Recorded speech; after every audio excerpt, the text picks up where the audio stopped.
સુરતના સચિન જીઆઈડીસી વિસ્તારમાં નશાના કાળા કારોબાર સામે પોલીસે લાલ આંખ કરી છે। સાતવલ્લા ઓવરબ્રિજ પાસે આવેલી ઝૂંપડપટ્ટીમાં ગાંજાનું વેચાણ ચાલી રહ્યું હોવાની બાતમીના આધારે પોલીસે દરોડા પાડ્યા।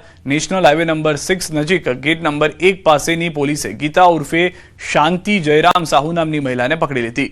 મહિલા પાસેથી અંદાજે 6000 રૂપિયાનો 120 ગ્રામ ગાંજો જપ્ત કરાયો। પ્રાથમિક તપાસ મુજબ દેશી દારૂના ધંધામાં વારંવાર પકડાતી આ મહિલાએ વધુ નફા માટે હવે ગાંજાનું છૂટક વેચાણ શરૂ કર્યું। મજૂર વર્ગ અને યુવાનો તેના ટાર્ગેટ પર હતા। મજૂર વર્ગની સાથે સાથે યુવાનોને ટાર્ગેટ કરવામાં આવતા આરોપી સામે એનડીપીએસ એક્ટ હેઠળ ગુનો નોંધી પોલીસે વધુ તપાસ હાથ ધરી છે। જૂનાગઢથી સમાચાર। અંબાજી મંદિરમાં દારૂ નોનવેજની પાર્ટીનો મામલો। પ્રાંત અધિકારીએ કલેક્ટરને રિપોર્ટ સોંપી દીધો છે। પાર્ટી મામલે 6 લોકો સામે નોંધાશે ફરિયાદ। દાનપેટીમાંથી પૈસા કાઢવા બાબતે પણ કાર્યવાહી કરવામાં આવશે। 5 લોકો સામે ફરિયાદ નોંધવાની તજવીજ હાથ ધરવામાં આવી છે। બંને ઘટના અંગે જુદી જુદી ફરિયાદ નોંધવામાં આવશે। કુલ 11 લોકો સામે ફરિયાદ નોંધાશે તેવી જાણકારી હાલમાં મળી રહી છે। જે પણ લોકો છે એમને વહીવટદારશ્રી તરફથી કોઈ પણ પ્રકારની મંદિરમાં ત્યાં જવાની, ત્યાં રાત્રિ રોકાણ કરવાની કે પૂજાપાઠ કરવાની કે એમાં સહાય કરવાની કોઈ પણ પ્રકારની મંજૂરી આપેલ નથી। તમામ લોકો જે છે એ અનધિકૃત રીતે એમને ત્યાં પ્રવેશ કર્યો છે અને અનધિકૃત રીતે ત્યાં રાત્રિ રોકાણ કર્યું છે। કરોડો લોકોની આસ્થાનું જે કેન્દ્ર છે એવા મંદિરમાં આ પ્રકારની ગેરકાયદેસર પ્રવૃત્તિ કરી અને લોકોના આસ્થાને પણ ઠેસ પહોંચાડ્યું છે કે એમને આને બારોબાર રીતે પૈસા લીધા છે અને દાનપેટીમાં જમા કરાવ્યા હોય એવા કોઈ પણ પ્રકારના પુરાવા એ લોકો રજૂ કરી શક્યા નથી। અમારી તપાસમાં પણ એ લોકોને પૂરતી તક આપી છતાં પણ એ લોકો કોઈ આવી પૈસા જે લીધા છે દાનપેટીમાં જમા કર્યા હોય એવા કોઈ પુરાવા રજૂ કરી શકતા નથી। એટલે મુખ્યત્વે આ બંને ઘટનાઓમાં આપ જોશો તો 6 વ્યક્તિઓ પ્રથમ ઘટનામાં અને 5 વ્યક્તિઓ બીજી ઘટનામાં, એમ કરીને કુલ 11 એવા વ્યક્તિ છે કે જેની સામે આ એફઆઈઆર કરવામાં આવશે। અમદાવાદથી સમાચાર। ગરમીને લઈને શાળાઓની ડીઓની સૂચના। શાળામાં પંખા, ઠંડા પાણી સહિતની વ્યવસ્થા રાખવા સૂચના। શાળામાં બપોરે કોઈ કાર્યક્રમ ન યોજવા સૂચના। તડકામાં કોઈ કાર્યક્રમ ન થાય તેની તકેદારી લેવા કડક સૂચના। શાળામાં સવાર પાળીને પ્રાધાન્ય આપવા પણ સૂચના અપાઈ છે। રાજ્ય સરકારની સૂચના બાદ બપોરની પાળી બંધ કરાશે। અમદાવાદ શહેરની તમામ શાળાઓને સૂચિત કરવામાં આવેલી છે કે ખાસ કરીને અત્યારે જો સવારે વર્ગો ચાલતા હોય તો 12 વાગ્યા પછી ખાસ કરીને તડકામાં વિદ્યાર્થીઓને કોઈ પણ પ્રકારની પ્રવૃત્તિઓ ન કરવામાં આવે, ઓપન એરમાં ન થાય, પાણીની પૂરતી સગવડો હોય અને ખાસ કરીને વીજળી પંખા જે છે અને એ જે રીતે હવા ઉજાસ બાળકોમાં જે રીતે એમને રહેવી જોઈએ તે પ્રકારની દરેક શાળાઓને સૂચના આપેલી છે।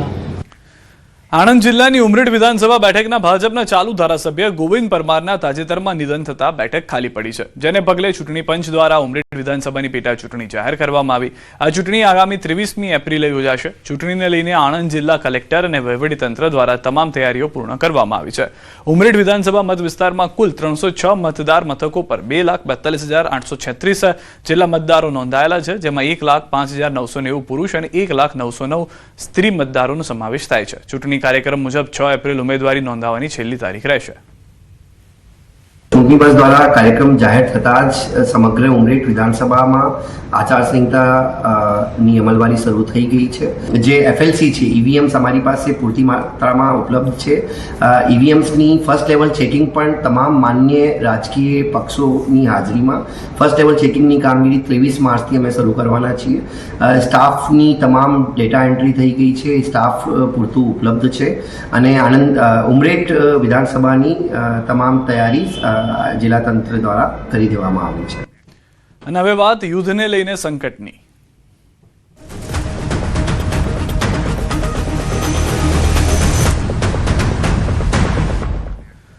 અમદાવાદમાં ગેસ સિલિન્ડરની અછત વચ્ચે રાહતના સમાચાર। સરકાર દ્વારા હવે કમર્શિયલ ગેસ સિલિન્ડર આપવાની પ્રક્રિયા શરૂ કરવામાં આવી છે। ખાસ કરીને ખાણીપીણીના વ્યવસાય, રેસ્ટોરન્ટ અને ઉદ્યોગ એકમોના કેન્ટીન માટે આ સિલિન્ડર ઉપલબ્ધ કરાવવામાં આવશે।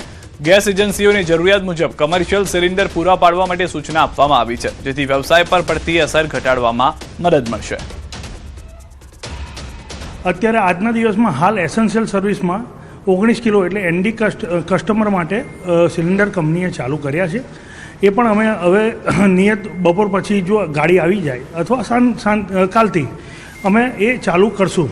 એટલે એ પરિસ્થિતિ ટૂંક સમયમાં હળવી થઈ જશે. અને આજે અમારા ત્યાં 1600 સિલિન્ડરની ટ્રક આવી છે, એટલે 4 ટ્રકો આવી છે અને અમારી પાસે પૂરતો જથ્થો છે, બુકિંગ પ્રમાણે પૂરતો જથ્થો છે અને હાલમાં સાણંદમાં કોઈ તકલીફ નથી. ગેસ સિલિન્ડરની અછત વચ્ચે સાણંદ મામલતદાર દ્વારા ગેસ એજન્સી પર ચેકિંગની કાર્યવાહી કરાઈ. રાજ્ય સરકારની સૂચના બાદ કાર્યવાહી હાથ ધરાઈ. ઘરેલું ગેસ કાળાબજારી રોકવા માટે ચેકિંગ કરવામાં આવ્યું. સાણંદ મામલતદાર સહિત અધિકારીઓ દ્વારા આ કામગીરી કરાઈ હતી.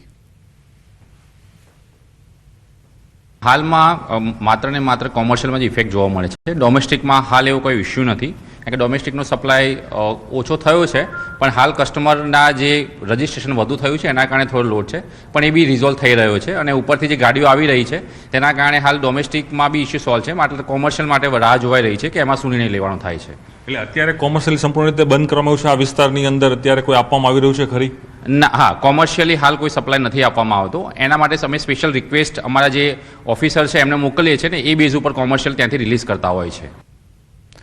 તો રાજ્યમાં ગેસના અછતની અસર સૌથી વધુ નાના મોટા હોટલ સંચાલકો પર વર્તાય છે, ત્યારે તેની માઠી અસર હવે બનાસકાંઠાના છેવાડાના વિસ્તારમાં પણ વર્તાઈ રહી છે.